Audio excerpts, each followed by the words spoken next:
Hello বন্ধুরা, কেমন আছো? ইনশাল্লাহ আমি ভালো আছি। তোমরা ভালো আছো? আজকে তোমাদের দেখাবো ছানা দিয়ে গাজরের বরফি।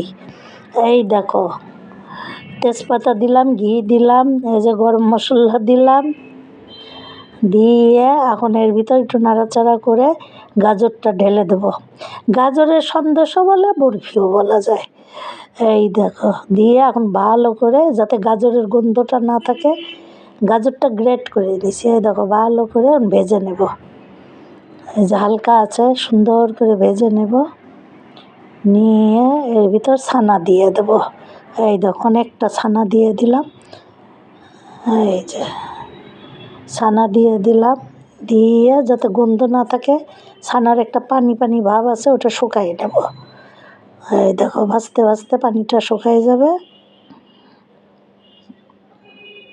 নাড়াচাড়া করে এই যে দিয়ে ভালো করে ভেজে এর ভিতর আমি এখন একটু গুড় দিয়ে দেব। এই দেখো, ভাজা ভাজা করে এই দেখো গুড় দিয়ে দিলাম।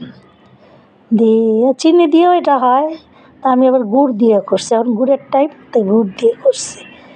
এই দেখো, এটা সন্দেশও বলে, বরফিও বলা যায়। এই দেখো, দিয়ে ভালো করে নাড়াচাড়া করে এই যে এর ভিতরে গুঁড়ো দুধ দিলে আরও মজা হয়।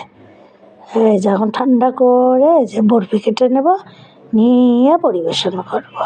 এটা খেয়ে দেখো, খুব টেস্টি হয়। গুড়েরটা এক স্বাদ, চিনিরটা আর এক স্বাদ। একটু গুঁড়ো দুধ দিলে আঠা আঠা হয়, সুন্দর হয়।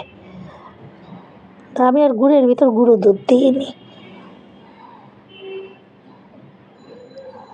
এই দেখো কি সুন্দর বরফি হয়ে গেছে। এটা সন্দেশও বলে, বরফিও বলে।